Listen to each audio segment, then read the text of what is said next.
বর্তমানে যে ক্যাম্পাসে যে অবৈধ স্থাপনাগুলো রয়েছে বা অবৈধ যে ভবঘুরে হকার বা বিভিন্ন ধরনের যে কার্যক্রম চলছে সেগুলোকে বন্ধের জন্য যে কার্যক্রম করছে, আমি এটাকে ইতিবাচক ভাবেই দেখছি।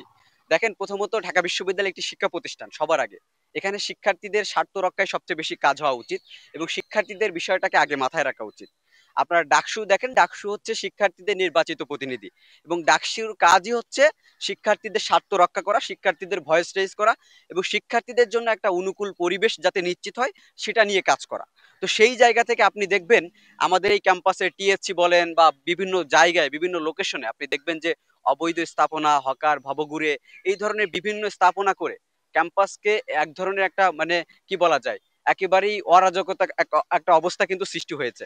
সেই জায়গাটা আমরা দেখি যে শিক্ষার্থীদের যে নিরাপত্তার জায়গাটা, বিশেষ করে আমাদের নারী শিক্ষার্থীরা কিন্তু এই যে একটা বিশেষ এই একটা স্থাপনা গড়ে ওঠার কারণে দেখা যায় তারা নানাভাবে কিন্তু হেনস্থার শিকার হয়, নানাভাবে তাদের যে কি বলা যায়, তাদের সিকিউরিটির বিষয়টা কিন্তু হুমকির মুখে পড়ে। এর বাইরে গিয়ে আপনি দেখবেন যে এই ক্যাম্পাসের পাশেই সোহরাওয়ার্দী উদ্যান রয়েছে।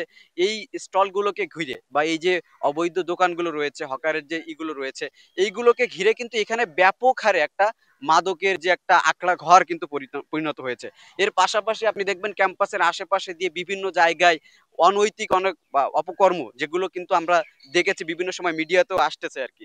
তো এটা কিন্তু একটা শিক্ষার পরিবেশ হতে পারে না। দেখেন, ঢাকা বিশ্ববিদ্যালয় শুধুমাত্র যে একটি শিক্ষা প্রতিষ্ঠান তা নয়, এটি বাংলাদেশের ইতিহাস, ঐতিহ্য, সংস্কৃতি সবকিছুর একটা সংমিশ্রণ।